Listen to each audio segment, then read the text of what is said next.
ya mibale yo ozobenga jeunesse ekende kosalola na armée en même temps basola liboso basola lanza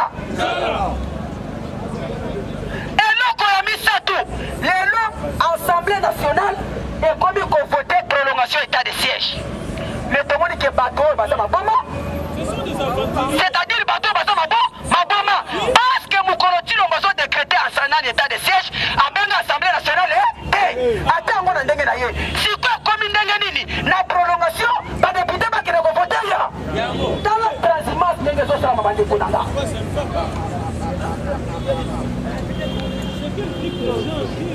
et puis badepute oyo bazovote prolongation mboso oyebisa biso ke na kati ya parlement badepute rwandais baza sikoyo oyebisa ngai qu'est-ce qui va changer le pays? La seule solution mpona kosunga patrie na biso mpona kosunga territoire national peuple congolais kisengela kanga bisaka ake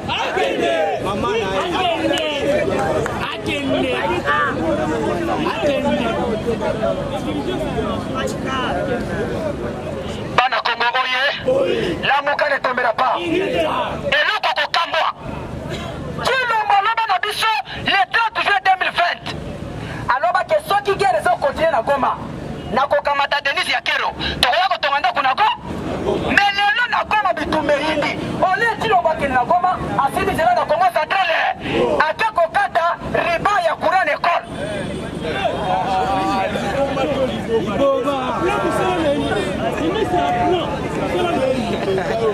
bana Congo oye Chilombo ake kokata riba ya courant école abi école wana ya tanga kuna est-ce que Chilombo atanga na ba Congo totuni bandeko IDPS boya bisa biso na neni Chilombo atanga na ba Congo et puis ezaka na classe nini c'est-à-dire Tshisekedi akomi na papa bariba Laurent Désiré Kabila atongi marché munene na masina awa marché liberté ata mukolo mote Kabila taka makolone kuna menda kumoko eziki ba rétablir yango choma yoko katari riba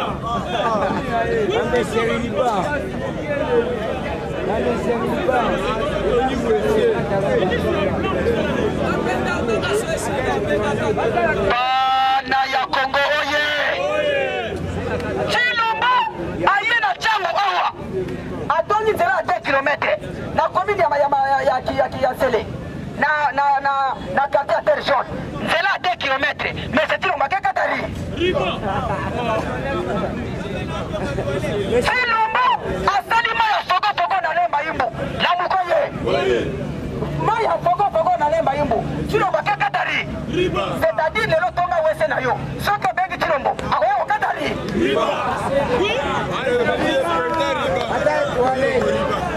Adala tuwale.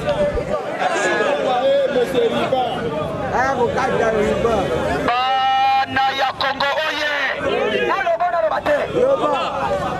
Marché central ya Zandu. Oye ça qu'on nourrit 5000 personnes. Si c'est que la continent mais marché à Katariba wana. Tonga marché wana après Katariba. Tika ko Katariba na marché bato batona ka. Kala. Na ba toilette riba. Nadal. Tami Balé, on a chité Bande Konanga, avoir M. Tshisekedi à la tête de notre pays, c'est une dangereux pour nous, les peuples corps. Chilombo a gaspillé les 4 il y a 4 ans, a gaspillé Mbongo Koleka Kabila, ça va dire 18 ans. La Ligue de commission pour comprendre Mbongo Chilombo a dépassé sa comment. Chilombo depuis a comment le pouvoir. A sali 264 voyages. Na 264 voyages, voyage à présent République démocratique. Pour un seul déplacement, écoutez, 2 500 000 $. Calculez 2 500 000 $, fois 264 voyages, et puis combien? On a qu'à pour le déplacement. Tokana, la mouka oye, la mouka ne tombera pas. Chilombo a décaissé 680 millions de $ pour le problème à sa jour. Oh, ya Kangela Kameri. Le Kameri est innocent. Oh, gouvernement n'a pas les accatés. Précision, on peut nous les accater par M. Tshisekedi. Ceux qui Kamera, ils battent un bon côté. 680 millions de peuples, les Awa. Tolungo Kuna. Topé Simbongo pour la Covid-19.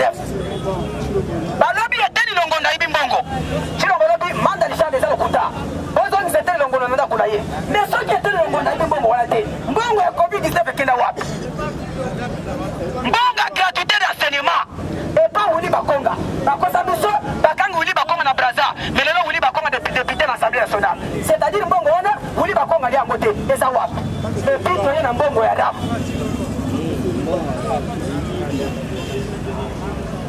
Lamuka oye, lamuka ne tombera pas. Lelo bilan bato EDPS komi, chilo makomi si budget à 14 milliards. Bandeko, koloba kumba 14 milliards c'est bien. Mais qu'est-ce qui montre que non, il y a solo budget à 14 milliards de dos? Parce que jusque là, dans un monde à terre, fait mon côté, et sur l'autre, que non, budget à budget à combattre. Pourquoi nous étions avec Kabila ici? Budget à 4 milliards de dollars, lui pas 200 francs congolais. Mais le chilo encore le budget comme 14 milliards. Lui peut nous na 200 et comme il a 600. Dans un qui n'a Kabila, budget à 4 milliards, comprend ma 800 francs. Mais le lot il envoyé, alors le budget comme 14 milliards, comprend nous na 800 et comme il a 3000 francs. Dans un qui n'a Kabila, budget à 4 milliards, dollars les gens qui n'a 16 000 francs. Le lot il envoyé, la moukaoye, oh qui doit quitter, oh qui doit quitter. Maman n'a rien. Lelo na komi na wenze ya non awa na komi kaka awa nani na quartier kwa wenze wana na ngoma tukasaki na chance apemi saki ya nguba lelo nde tozanga na yo topelemi awa na tongo lelo saki ya nguba mai 250 000 lamuka oye na monoko ke budget 14 milliards de dollars. Bandeko nanga toza na bolingo mboka oyo. Soki tolini mboka oyo, mboka okende liboso. Soki totiki Chilombo na tete ya pays, eza lokola ke biso bato yebi ke Congo katala bitani mibale nda mosusu ekende Rwanda. Oh biso tolobi Congo sera uni et indivisible. Tshisekedi soki ateka mboka, akokamata mboka tata na ye akopesa. Congo na biso okende ta mokolo moko te.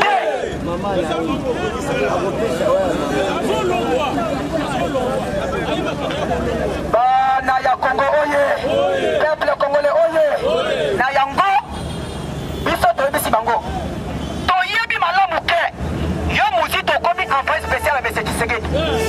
Mais Fayulu aza moninga na yo te, Fayulu aza moninga Chilombo te, Fayulu nde aza solution peuple ko biso moko peuple bato memi mate Fayulu yango toyembaka Fayulu tambola na peuple pesaka pouvoir, c'est ça. Fayulu tambola na peuple pesaka pouvoir.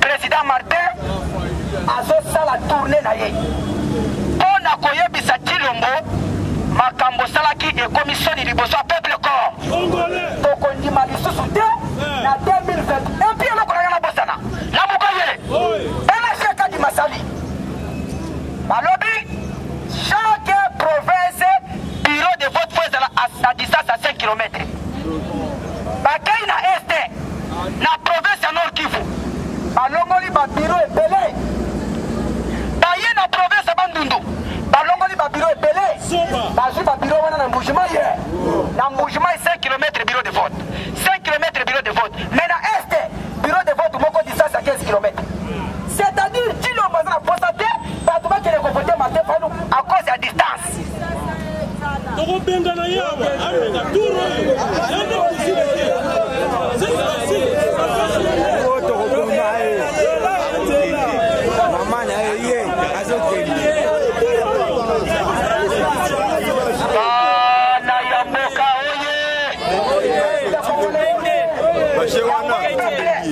oye biso tolobi na ye ata Chilombo ayebisi Denis Kadima ata bureau de vote na distance à 50 km à cause ya bolingo ya Martin Fayulu tokotambola makolo ata Tshisekedi alongoli bureau de vote awa amemi yango na Bandundu biso peuple tokotambola makolo ata une semaine tokosala na nzela mpo tokevote Martin Fa tokoyebisa Tshisekedi ke na 2023 soki osali buzoba bafa basala jamais lamuka oye mokolo mokonzi ya mboka kitaki awa le 13 novembre 2022 biso peuple toyambaki ye akompagné na M.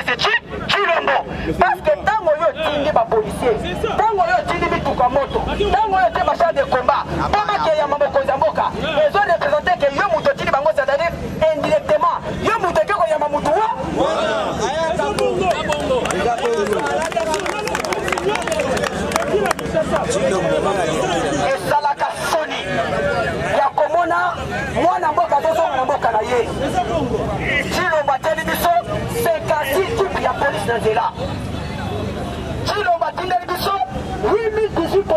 nzela chilo matali biso na mituka ya moto chilo matali biso ka déjà de combat bango bazanda combat na yoko ezoke bunanana osali mabe ndenge atoshe matepo ayo na plan international eza lokola yo moto mati matepo ayo miko makasi mpona mokonzi ya mboka.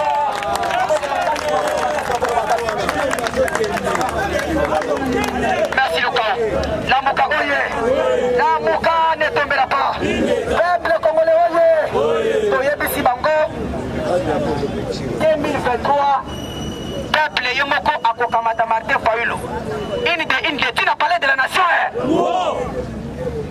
Bobangelo côté. Soki bazombo ya kosala réforme. Soki bazombo ya koluka moyen ya régulariser la situation électorale. C'est parce que bazo préparer un top électoral. Biso to bisi peuple ndenge na uti koloba ne bandeli. Mwasi azoba balala kayemba la mo. Biso na Congo bakosi biso malebeli. Peuple, lisi likolo ya li? Na Congo bakosi biso malebeli. Bakosa biso na 2006. Papa nanga bavota Jean-Pierre Bemba. Mais Kabila lobi momemimaki babundaka na ete. Lamuka oye. Lamuka ne tombera pas. Toke na 2011. To vote Papa Eka Tshisekedi. Kabila mibengi China Rambo. Toke na 2018. To vote Martin Fayulu. Tshisekedi mibengi Mokwa Tondolo. Lamuka oye. Mais toyebisi bango. Ba géniaux se basali wana to comprendre yango. Na 2023. Ceux qui te voté président na biso peuple. Et quel grand Dimasali Bouzoba. Bafwa. Merci beaucoup. Alors, au moment de l'eau, déjà ceux qui n'avaient qu'à Mboka. Azali Moko Molobeli, Yamakasi, il y a soldats du peuple, Martin Fayulu. Vous avez vu, c'est dans l'auto, Nico Mayengele, Azali Kolokisaye, injustement. Denise Nyakero, Elongo, Nachilobo, Bakomi Kotinda, Aner. Bakanga Mwana Mboka Nico Mayengele. Va déployer bango de partout. Dans ma frontière, il faut que Nico Mayengele pour Mwana Mboka à l'obi Bosolo. Pour Mwana Mboka à l'obi vérité. Régime Oyo et l'égalité va critiquer Rayango. Makamuto Boya Kana Kabila. Biso. Yango Tolobi, ceux qui balingi va critiquer Bangote. On le voit aux affaires politiques. C'est ça. Ok, nous sommes à ma caméra privée. Mais ceux qui vont s'entendre, ils critique na biso mikolo na mikolo. Mwana mboka Nico, utaki musala, azozonga, poti asombe la bana na kasafuru, asomba mwa miliki na supermarché, asomba mwa eloko abe mananda kupona bana na ye. Maître Nico azaki filé, ba jeep, ya ba soldat, ya ba tokagoulé, akotaki na kati ya alimentation, azosomba biloko resma nzamba na kate pona bana na ye. Tango bazotuna ye bamonaki esika koti te. Et Maître Nico na kati ya niveau ya alimentation, amoni bango. Ntango amoni bango a changé destination salini, azwi moto asundoli mutuka na ye. Adepose mutuka na ye tiki wana, azwi moto atamboli akei. Sikoyo, mutuka bande tikalaki wana, te na moya lelo. Balobi ke bazoluka ye, na baketch partout. Il faut bakanga mwana mboka, basale babe. Est-ce que bino peuple bakondima yango? Ate mukete. Oyebi ke M. Chilombo afingaka kutu Kabila. Ayebisa Kabila, soki osalisi élection te, nakobenga yo président ta mokolo moko. Naboyi. Alobaka ye moko infraction ya mikolo ekoma outrage. Soko lobi bosolo ekomi outrage. Makambo alobelaka Kabila ye moko akomi kosala ya. Tolobi batika mwana mboka Nico Mayengele libre. Batika ye asala politique au point ya président Eli Martin Fayulu. Maboko pour la biso moko maboko. Sokotika ye te ko soutenir ye tina su. Naboyi. Nani mokonzi? Fayulu. Nani mokonzi? Fayulu. Nani mokonzi? Fayulu. Deuxième information na nina pesa yo. Bandeko nanga. Allez où vont les choses. Bato oyo bakoluka kosala sélection te. Mais lokola bango toyebi déjà intention na bango balingi kosala sélection te. Na bandi kosenga na yo peuple tozala mobiliser déjà na monga oyo. Tokolinga glissement soki mokolo moko wana balobi tobeta sete. Emboka na biso tokokaba yango ata centimètre moko te. Le Congo restera indivisible. Le Congo ne sera pas partagé. Congo bakoteka ata mondelo moko tata muke. Ezali héritage oyo tokotikela bana na biso. Bongo tokomotre. Barwandais bakomi kotangisa bana na bango na classe. Na minoko na biso ya Congo. Bazwi bango bazotangisa bango Chilumba na kati ya Rwanda. Lingala na kati ya Rwanda. Kikongo, Kimpala, Kisuku, Kiyaka. Au bénéfice que ceux qui bayebi yango va renforcer infiltration na Congo na biso. Technique mi bale ba Rwanda bazokomi kosala yango wana. Bayekoli biloko na biso ba changer bango ba Congo. Congo ne peut-être ezalaki Ruberwa. Balongoli Congo ya Ruberwa bapesi par exemple Kasongo, Kalala, Bala, Makese. Babambi Congo wana bakindi awa na kati ya Kinshasa ye mpona korenforcer infiltration. Kimia bozoyoka oyo M23 akozonga. M20 ezali mpe négocier, ezali mpe précaire. Balingi bakamata ba M23 balatisa bango bateni ya armée régionale, armée ya Est Afrique. Balata bateni wana nsima babaka M23 ke bakokota na kati ya groupe ya sécurité ya baterritoire wana na compte ya armée ya nini ya sous-régionale. Yango tokebisi ezala parlement ezala mokonzi soki ya nani songolo pakala oyo akomeka korenforce infiltration tokolanda ye mba na boka oye na kombo